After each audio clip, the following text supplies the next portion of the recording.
लोकसभा चुनाव के 2 चरणों का मतदान पूरा हो गया है। अब 5 दौर का मतदान और बाकी है, लेकिन अभी तीसरे फेज के लिए चुनाव प्रचार जोरों पर है।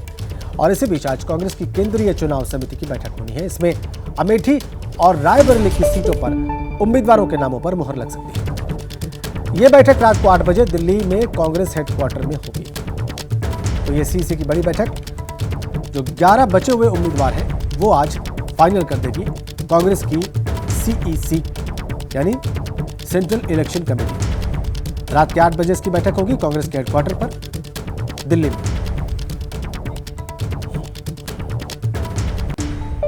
बड़ी खबर अमेठी और रायबरेली सीट से जुड़ी हुई है। सूत्रों के हवाले से बड़ी खबर यह है कि अमेठी से राहुल गांधी चुनाव लड़ सकते हैं और रायबरेली से प्रियंका गांधी चुनाव लड़ सकती है। अमेठी में एक बार फिर राहुल बनाम स्मृति यानी राहुल गांधी और स्मृति ईरानी की टक्कर संभव है। बड़ी अपडेट, अमेठी में एक बार फिर राहुल बनाम स्मृति ईरानी हो सकता है अगर आज सीईसी राहुल गांधी को अमेठी में अपना उम्मीदवार बनाती है। राहुल गांधी के अमेठी और प्रियंका के रायबरेली से चुनाव लड़ने की अटकलों के बीच सीएम योगी और स्मृति ईरानी ने कांग्रेस पर बड़ा हमला बोला है। मैंने सुना है कि भाई और बहन दोनों अयोध्या दर्शन करने के लिए जाना चाहते हैं। जब इनकी सरकार थी तब कहते थे कि राम तो हुए ही नहीं, और जब देश की जनता जनार्दन के संघर्ष के फलस्वरूप माननीय उच्चतम न्यायालय के फैसले के क्रम में मोदी जी के प्रयास से आपके एक एक वोट की कीमत ने अयोध्या में रामलला को फिर से विराजमान कर दिया है और मंदिर भव्य बन गया है। अब कहते हैं राम तो सबके हैं। आएंगे और पत्रकार कह रहे हैं कि पहले राम मंदिर जाएंगे। ये वही राहुल गांधी प्रियंका वाड्रा हैं जिनके परिवार ने देश के न्यायालय में ये दस्तावेज दे दिया कि भगवान राम का कोई अस्तित्व नहीं।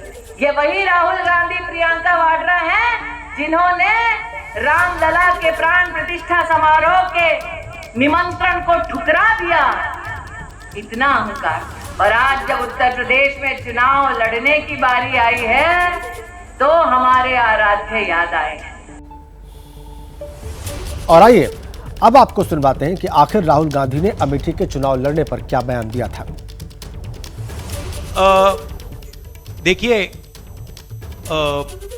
अमेठी के बाद कांग्रेस का डिसीजन है। जो भी मुझे ऑर्डर मिलेगा मैं वो करूंगा। सीईसी मीटिंग हमारी पार्टी में सीईसी मीटिंग्स में ये डिसीजन लिए जाते हैं। अब हम दिल्ली चलेंगे। जैनेंद्र कुमार हमारे सहयोगी इस वक्त वहां से हमारे साथ लाइव कनेक्ट है। जैनेंद्र, अभी राहुल गांधी की बात हमने सुनी और संभावना इस बात की जताई जा रही है कि आज उनको अमेठी से उम्मीदवार बना सकती है कांग्रेस और प्रियंका को रायबरेली से उम्मीदवार बना सकती है। लेकिन इन संभावनाओं के बीच आपके पास क्या खास इनपुट है? देखिए, सबसे बड़ा इनपुट यही है राजेंद्र। उत्तर प्रदेश में कांग्रेस 17 सीटों पर लोकसभा का चुनाव लड़ रही है। 15 सीटों पर उम्मीदवारों का ऐलान किया जा चुका है, काफी समय उसको हो गया। लेकिन अमेठी और रायबरेली गांधी परिवार की सीटें मानी जाती है और इन सीटों पर ऐलान को होल्ड रखा गया था। और इन सब के बीच जितनी बार भी राहुल गांधी से पूछा गया, उन्होंने कहा कि सीईसी जो तय करेगी वो मैं आदेश पालन करूंगा। तो आज उसी सीईसी की बैठक है, कांग्रेस की केंद्रीय चुनाव समिति की बैठक है। कांग्रेस के कई बड़े नेताओं ने इस बीच ये बयान दिए कि राहुल गांधी और प्रियंका गांधी को चुनाव लड़ना चाहिए अमेठी और रायबरेली से। पार्टी ये चाहती है, बस इंतजार किया जा रहा था केरल में वोटिंग के खत्म होने का, जहां की वायनाड सीट से राहुल गांधी पिछली बार चुनाव जीते थे और इस बार भी मैदान में है। वो वोटिंग कल खत्म हो गई है और आज रात 8 बजे जो कांग्रेस चुनाव समिति की बैठक होगी उसमें यूपी की जो बची हुई दोनों सीटें अमेठी और रायबरेली, उस पर उम्मीदवारों के नाम पर मुहर लगेगी। जो संभावना है वो हम लगातार दर्शकों को रिपोर्ट करेंगे। राहुल गांधी अमेठी से एक बार फिर और पहली बार प्रियंका गांधी अपने चुनावी राजनीति की शुरुआत कर सकती है। रायबरेली सीट जो फिलहाल जहां से सोनिया गांधी सांसद हैं, अब वो राज्यसभा जा चुकी हैं, तो उनकी जगह प्रियंका गांधी सीट से चुनाव लड़ सकती है। और इन दोनों नामों पर आज की सीईसी की बैठक में मुहर लगने की पूरी संभावना है और इसके बाद इन दोनों सीटों पर ऐलान कर दिया जाएगा। तो चूंकि बड़े रहे, वीआईपी नाम है राहुल गांधी और प्रियंका गांधी, वीआईपी सीट है। इसी वजह से कांग्रेस की बाकायदा केंद्रीय चुनाव समिति की बैठक जो है इन 2 सीटों पर मुहर लगाने के लिए हो रही है। वरना यह होता है कि जैसे हरियाणा है, हरियाणा की 9 सीट कांग्रेस लड़ रही है, एक आम आदमी पार्टी लड़ रही है, 9 में से 8 सीटों पर उम्मीदवारों का ऐलान हो गया है, एक गुरुग्राम की सीट बच गई है। उस सीट के लिए सीईसी की जरूरत नहीं है, वो जो सीनियर लीडरशिप है, जिसको आला कमान कहते हैं राजनीति की भाषा में, वो आपस में तय करके जारी कर देते हैं। लेकिन चूंकि वीआईपी सीट है अमेठी और रायबरेली, और इस पर जो नाम है वो सबसे बड़े नाम है पार्टी के, इसी वजह से बाकायदा सीईसी की बैठक बुला करके इन दोनों सीटों पर उम्मीदवारों के नाम पर, यानी प्रियंका और राहुल के नाम पर मुहर लगाई जा सकती है, और इसके बाद दोनों के ही उम्मीदवारी का ऐलान हो सकता है। तो एक बार फिर जहां अमेठी में स्मृति बनाम राहुल गांधी की टक्कर देखने को मिलेगी, जिसमें पिछली बार 2014 में राहुल जीते थे, 19 में स्मृति जीती थी। ठीक है, धनंजय सिंह की जमानत मंजूर होने की खबर आ रही है। पूर्व सांसद धनंजय सिंह की जमानत मंजूर होने की बड़ी खबर मिल रही है। सजा पर रोक लगाने से इलाहाबाद हाई कोर्ट ने इनकार कर दिया है, लेकिन जमानत मंजूर की है। धनंजय सिंह चुनाव नहीं लड़ पाएंगे, क्योंकि सजा पर रोक नहीं लगी है, इसलिए पूर्व सांसद धनंजय सिंह चुनाव नहीं लड़ पाएंगे, लेकिन उनकी जमानत मंजूर कर ली है कोर्ट ने। यह बड़ी खबर इस वक्त की। जौनपुर के पूर्व सांसद धनंजय सिंह की जमानत मंजूर करने की खबर आ रही है। सजा पर रोक से इलाहाबाद हाई कोर्ट ने इनकार कर दिया है। और डिटेल्स लेते हैं, फोन लाइन पर जुड़ गए हैं प्रयागराज से हमारे संवाददाता मोहम्मद मोइन। मोइन, आपको क्या जानकारी मिल रही है इस फैसले के बारे में? देखिए, जौनपुर के पूर्व बाहुबली सांसद के मामले में इलाहाबाद हाई कोर्ट ने अभी अपना फैसला सुनाया है। अंतरिम आदेश कोर्ट का आया है। धनंजय सिंह के लिए राहत की बात यह है कि उन्हें कोर्ट ने जमानत दे दी है, यानी वो जो कानूनी औपचारिकताएं होती हैं वो पूरी करने के बाद जेल से बाहर आ सकेंगे। लेकिन उनके लिए बड़ा झटका ये है कि जो सजा पर रोक लगाए जाने की गुहार लगाई गई थी, उस पर जो है सजा पर रोक कोर्ट ने नहीं लगाया है, उस मांग को नामंजूर कर दिया है। इसका असर ये पड़ेगा कि धनंजय सिंह को निचली अदालत से जो 7 साल की सजा मिली हुई है वो सजा बरकरार रहेगी, और धनंजय सिंह लोकसभा का चुनाव नहीं लड़ पाएंगे। धनंजय सिंह को भी इस बात का अंदेशा था, इसी वजह से उन्होंने जौनपुर सीट पर बीएसपी के टिकट पर अपनी पत्नी श्रीकला रेड्डी को उम्मीदवार बनवाया था। उन्होंने बाकायदा प्रचार भी शुरू कर दिया है। तो धनंजय सिंह को उम्मीद थी कि अगर आज इलाहाबाद हाई कोर्ट से राहत मिलती है, अगर हाई कोर्ट सजा को स्टे कर देता है, उस पर रोक लगा देता है, तो वो लोकसभा का चुनाव लड़ लेंगे। तो अब कुल मिलाकर के ये कहा जाए कि धनंजय सिंह जेल से बाहर तो आ जाएंगे, जमानत पर रिहा हो जाएंगे, लेकिन लोकसभा का चुनाव नहीं लड़ पाएंगे, क्योंकि उन्हें 7 साल की सजा मिली हुई है और इलाहाबाद हाई कोर्ट ने इस मामले में कोई राहत नहीं दी हुई है। तो कह सकते हैं मोइन कि उनको आधी राहत मिली है, जमानत तो मिली है, लेकिन सजा पर रोक नहीं लगी है, और इसका नतीजा ये होगा, इसका परिणाम ये होगा कि वो चुनाव नहीं लड़ पाएंगे। इस अंतरिम आदेश को देते वक्त कोर्ट ने कोई खास टिप्पणी की मोइन? देखिए, अभी तो जो है जो ऑपरेटिव पोर्शन है वो प्रोनाउंस किया गया है, अभी डिटेल्स जजमेंट आना बाकी है। उम्मीद जताई जा रही है कि अगले 1-2 घंटे के अंदर डिटेल्स जजमेंट जो है वो कोर्ट की, इलाहाबाद हाई कोर्ट की जो वेबसाइट है उस पर अपलोड हो जाएगा। तब उसमें देखना होगा कि आखिरकार कोर्ट का ऑब्जर्वेशन क्या था, कोर्ट ने जो जमानत दी है वो किन आधार पर दी है, और कोर्ट ने जो सजा पर रोक नहीं लगाई हुई है उसके पीछे किन दलीलों को माना है। लेकिन एक खास अहम बात आपको राजेंद्र जी बता दें कि इस पूरे मामले में उत्तर प्रदेश सरकार ने धनंजय की जमानत अर्जी का और जो पूरी अपील थी उसका विरोध किया था। 25 अप्रैल को जब जजमेंट रिजर्व हुआ था, इस मामले में सुनवाई पूरी हुई थी, तो उत्तर प्रदेश सरकार की तरफ से 1 घंटे 52 मिनट तक बहस की गई थी, और 1 घंटे 52 मिनट तक उत्तर प्रदेश सरकार को जो वकील थे वो धनंजय सिंह की अर्जी का विरोध कर रहे थे। उनका ये कहना था कि धनंजय सिंह को कतई राहत नहीं मिलनी चाहिए। किसी उनकी तरफ से जो दलीलें दी गई हैं वो दलीलें खारिज करने की सिफारिश उत्तर प्रदेश सरकार की तरफ से की गई थे, और जो पुरजोर विरोध किया गया उत्तर प्रदेश सरकार की तरफ से, वही उसी का नतीजा है कि धनंजय सिंह को कम से कम चुनाव लड़ने के मामले में राहत नहीं मिली है, और वो चुनाव नहीं लड़ पाएंगे। 7 साल की जो सजा है उसे इलाहाबाद हाई कोर्ट ने बरकरार रखा है। लेकिन ये जरूर राहत की बात है कि उन्हें इलाहाबाद हाई कोर्ट ने जमानत दिए जाने, जो जमानत अर्जी थी वो मंजूर कर ली है, और जमानत पर जेल से रिहा किए जाने का आदेश दिया है। तो ये कहा जा सकता है कि थोड़ी राहत मिली है, लेकिन चुनाव लड़ने की जो उम्मीदें थी उन उम्मीदों को बड़ा झटका लगा है। शुक्रिया मोइन आपका, आपने विस्तार से बताया। एक्सप्रेसवे पर बस में आग लगने की खबर मिल रही है। टायर फटने के बाद बस में आग लगी है, और बस में सवार 36 यात्री बाल बाल बच गए हैं। तो ये राहत की बात। टायर फटने के बाद बस में आग लग गई। आप तस्वीर देख लीजिए, मुंबई पुणे एक्सप्रेसवे की तस्वीर आप देखिए। जो आग लगी उसके बाद वहां पे फायर फाइटर्स इसको बुझाने का प्रयास कर रहे हैं। 36 यात्री इसमें सवार थे, सब बाल बाल बच गए, सभी यात्री सुरक्षित, ये राहत की बात। फायर फाइटर्स बस में लगी इस आग को काबू करने का प्रयास कर रहे हैं और इसी की तस्वीरें इस वक्त आप देख रहे हैं। सुप्रीम कोर्ट में अरविंद केजरीवाल ने ईडी द्वारा गिरफ्तारी को चुनौती दी थी, जिस पर ईडी ने अपना जवाब दाखिल किया था और अब अरविंद केजरीवाल ने भी अपना जवाब कोर्ट में दाखिल कर दिया है। ईडी के आरोपों पर सीएम केजरीवाल ने जवाब देते हुए कहा है कि ईडी के चारों गवाहों का संबंध बीजेपी से है। बीजेपी समर्थित लोकसभा प्रत्याशी मंगुता श्रीनिवासन रेड्डी, बीजेपी को तथाकथित शराब घोटाले में 60 करोड़ का चंदा देने वाले शरद रेड्डी है। तीसरा बिंदु, बीजेपी गोवा के एक सीनियर नेता और प्रमोद सावंत के करीबी सत्यविजय हैं। और चौथा, गोवा सीएम की करीबी और सीएम की कैंपेन मैनेजर का बयान। इन सब लोगों के बयानों के आधार पर मुझे गिरफ्तार किया गया, ये उन्होंने कोर्ट में जवाब दाखिल किया। दीपक रावत हमारे साथ जुड़ चुके हैं। अरविंद केजरीवाल के इन जवाबों पर जो बिंदु हमने आपको बताया और विस्तार से हमको जानकारियां देने वाले हैं। दीपक, इन जवाबों में जो विशेष है वो मैंने अभी दर्शकों को पढ़ के बताया, कुछ बिंदु अभी स्क्रीन पर हमारे दर्शक देख भी पा रहे हैं, लेकिन इसको और सरल करके और विस्तार से हमारे दर्शकों को समझाएं। देखिए, हाईकोर्ट ने जिस तरीके से अरविंद केजरीवाल की याचिका खारिज कर दी थी, जिसमें उन्होंने ईडी की जो गिरफ्तारी है उसको चुनौती दी थी, उसके बाद अरविंद केजरीवाल सुप्रीम कोर्ट गए थे। सुप्रीम कोर्ट ने ईडी से और अरविंद केजरीवाल से दोनों से जवाब दाखिल करने के लिए कहा था। ईडी ने इस पूरे मामले में अपना जवाब दाखिल कर दिया था कि उन्होंने अरविंद केजरीवाल की गिरफ्तारी क्यों की है इस कथित शराब घोटाले में। उसके जवाब में अब अरविंद केजरीवाल ने भी अपना जवाब दाखिल किया है और सीधे तौर पर जिस तरह की बातें आम आदमी पार्टी कहती आई हैं कि जिन गवाहों के आधार पर अरविंद केजरीवाल की गिरफ्तारी हुई है वो तमाम जो गवाह हैं उनका संबंध भाजपा से, ये बड़ा आरोप लगाया गया, चाहे वो शरद रेड्डी की बात हो चाहे वो मुकुंदा रेड्डी की बात हो। दूसरी तरह से एक बड़ा आरोप ये भी लगाया गया है कि हवाला एजेंट को जो डायरी मिली है उसमें वो गुजराती में लिखी हुई डायरी है और सीधे तौर पर यह भी कह दिया गया है कि कहीं ना कहीं कनेक्शन बीजेपी से है और बीजेपी ने इसी को हथकंडा बनाते हुए इन आरोपियों को गवाह बनाकर उनके खिलाफ एक्शन लिया गया है और चुनाव से ठीक पहले ये कार्रवाई की गई है ताकि अरविंद केजरीवाल की पार्टी जो है वो लोकसभा चुनाव में ठीक प्रकार से प्रचार प्रसार न करके चुनाव न लड़ सके। जी, आप कह रहे हैं गुजराती में लिखी डायरी की बात भी है इसमें और ये कहा गया है कि जो बयान दिए गए हैं वो चारों बीजेपी के करीबी हैं। सुप्रीम कोर्ट में जवाब दाखिल किया गया है। इससे पहले जो ईडी ने कहा था उसके बारे में भी दर्शकों को बताएं।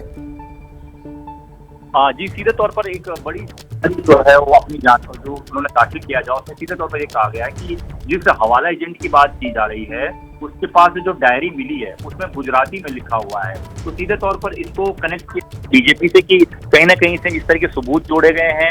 जो आरोपी थे जिनके आधार पर पूरी शराब नीति का कहा गया कि ये किंगपिन रहे हैं, उन किंगपिन जब वो उनसे गवाह बना दिया गया उनको और उसके आधार पर अरविंद केजरीवाल के खिलाफ गवाही दी गई और तब अरविंद केजरीवाल की गिरफ्तारी हुई है। अरविंद केजरीवाल का ये भी कहना था कि उनकी इनसे मुलाकात भी नहीं हुई है, इनसे कोई बातचीत भी नहीं हुई है, फिर ऐसे में कैसे उनके गवाहों के आधार पर उनके गवाहों के आधार पर उनकी गिरफ्तारी की जा सकती है, जबकि मनी ट्रेल अब तक नहीं साबित कर पाई है ईडी कोर्ट में। बीजेपी में शामिल हुए हैं सिख समुदाय के लोग, 1,500 से ज्यादा लोग बीजेपी में शामिल हुए हैं और दिल्ली में बीजेपी दफ्तर में ये संपन्न हुआ कार्यक्रम। बीजेपी अध्यक्ष जेपी नड्डा भी इस कार्यक्रम में मौजूद।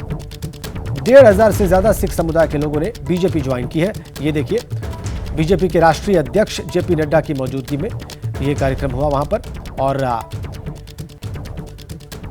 इस कार्यक्रम में इस वक्त जेपी नड्डा वहां पर लोगों को संबोधित कर रहे हैं। सीधा आपको वहीं लिए चलते हैं। प्रधानमंत्री जी ने करतारपुर कॉरिडोर बना करके आज हम वहां जाकर के मत्था टेक सकते हैं, शीश टेक सकते हैं। ये काम किया तो प्रधानमंत्री नरेंद्र मोदी जी ने किया।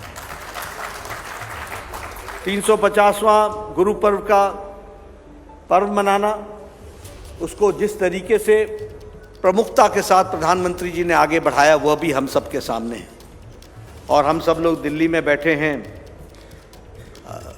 मैं भी दिल्ली में था उस समय जब सन 84 में मैंने वो घटना देखी है, किस तरीके से मानवता का गला घोटा जा रहा था और किस तरीके से इंसानियत का गला घोटा जा रहा था। और 1984 के राइट्स पर प्रधानमंत्री जी ने SIT बैठाई और ये प्रधानमंत्री जी के काल में हुआ कि सन 84 के दोषी आज जेल में हैं, यह भी काम किया तो प्रधानमंत्री मोदी जी ने किया। वीर बाल दिवस मनाना ये तो किया ही किया, लेकिन जो सिख कौम का योगदान है, जो शहादत है, जो उन्होंने देश के खातिर अपने आप को कुर्बान किया, उसके बारे में देश को जानकारी वीर बाल दिवस के माध्यम से सारे देश में पहुंचाने का काम प्रधानमंत्री मोदी जी ने किया। यह भी हमको ध्यान में रखना चाहिए। इसलिए बातें बहुत हैं, चाहे वो हमारे को लोगों को जिनको टेररिस्ट के नाम से लिस्ट में डाला हुआ था, ब्लैक लिस्ट में, उससे ब्लैक लिस्ट से निकालने का काम वह भी प्रधानमंत्री मोदी जी ने किया। हमारे विवाह के कार्य के मैरिज एक्ट के तहत जो परिवर्तन लाना था, वह परिवर्तन भी हम प्रधानमंत्री मोदी जी के नेतृत्व में संसद में हुआ, वह भी करवा करके दिया। तो ऐसे बहुत से काम हैं जो प्रधानमंत्री जी के नेतृत्व में हुए हैं। मैं आपको एक ही बात का विश्वास दिलाना चाहता हूं कि आपके योगदान को पहचानना, उसकी इज्जत करना और साथ में आपको मुख्य धारा में शामिल करते हुए पूरी ताकत से आपको आगे बढ़ाना, यह संभव है तो भारतीय जनता पार्टी में ही संभव है। इस बात का आपको विश्वास दिलाता हूं। इसलिए मैं मनजिंदर जी सिरसा जी को भी धन्यवाद देना चाहता हूं कि आपने पार्टी के साथ इतनी बड़ी संख्या में हमारे सिख भाइयों को जोड़ा है। इसके लिए आपको भी मैं धन्यवाद देता हूं और बधाई देता हूं और आपको विश्वास दिलाता हूं कि पार्टी की तरफ से आपको आगे बढ़ा करके और आपकी बातों को आगे ले जा करके, जिस तरीके से मोदी जी ने मुख्य धारा में सारी चीज़ों को लाए हैं, वैसे ही पार्टी भी आगे लाएगी और पूरी ताकत से आपके साथ खड़ी रहेगी। इस बात का आपको विश्वास दिलाता हूं।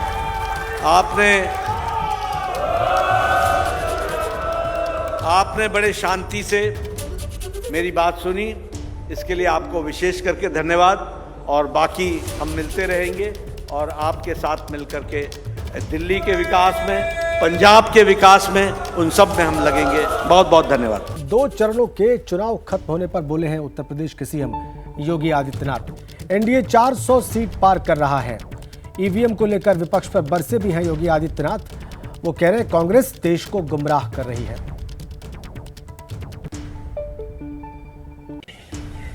या इंडी गठबंधन से जुड़े हुए जितने भी अन्य दल हैं, जब भी ये चुनाव हार रहे होते हैं तो हार का ठेकड़ा ईवीएम पर डालने का ये लोग कुत्सित प्रयास करते हैं। और ये पहली बार नहीं हुआ है, ये 2014 से लगातार इस बात को आप सुन रहे हैं।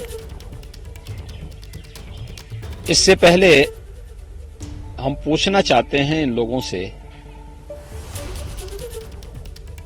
कि गत वर्ष हिमाचल प्रदेश और कर्नाटक में कांग्रेस की सरकार बनी, क्या वो बैलेट पेपर से बनी थी? 2009 में यूपीए की गवर्नमेंट सेंटर में बनी, क्या वो बैलेट पेपर से बनी थी? 2004 में यूपीए की गवर्नमेंट देश के अंदर बनी। 2018 में राजस्थान, मध्य प्रदेश और छत्तीसगढ़ में कांग्रेस की सरकार बनी। दिल्ली के अंदर आम आदमी पार्टी की सरकार बनी और पंजाब के अंदर सरकार बनी, क्या वह बैलेट पेपर से बनी थी? यानी ये सभी चीजें दिखाती हैं कि कांग्रेस देश को गुमराह करने का प्रयास कर रही है और उनके सहयोगी दलों के लोग भी देश को गुमराह करने का प्रयास कर रहे हैं। अपनी हार का ठिकड़ा ईवीएम पे डालना चाहते हैं। दिल्ली से खबर मिल रही है आम आदमी पार्टी के प्रदर्शन की। दिल्ली में आम आदमी पार्टी का प्रदर्शन सामने आ रहा है। वो प्रदर्शन कर रहे हैं बीजेपी दफ्तर के बाहर का प्रदर्शन। ये आप देखिए, आम आदमी पार्टी के नेताओं और कार्यकर्ताओं का बीजेपी दफ्तर के ठीक बाहर ये प्रदर्शन हो रहा है और नारे जो लगाए जा रहे हैं वो भी आप बहुत साफ सुन सकते हैं। जो प्लैकार्ड्स इनके हाथ में हैं उस पर क्या लिखा है वो भी आप पढ़ सकते हैं बहुत सरलता से। ये बीजेपी दफ्तर के बाहर प्रदर्शन आम आदमी पार्टी कार्यकर्ताओं का दिल्ली में मेयर चुनाव टालने के खिलाफ हल्ला बोली है। आम आदमी पार्टी की महिला कार्यकर्ता हाथ में तख्तियां लेकर, बैनर लेकर बीजेपी दफ्तर के बाहर प्रदर्शन करते हुए मेयर चुनाव टालने के खिलाफ ये प्रदर्शन बीजेपी दफ्तर के बाहर।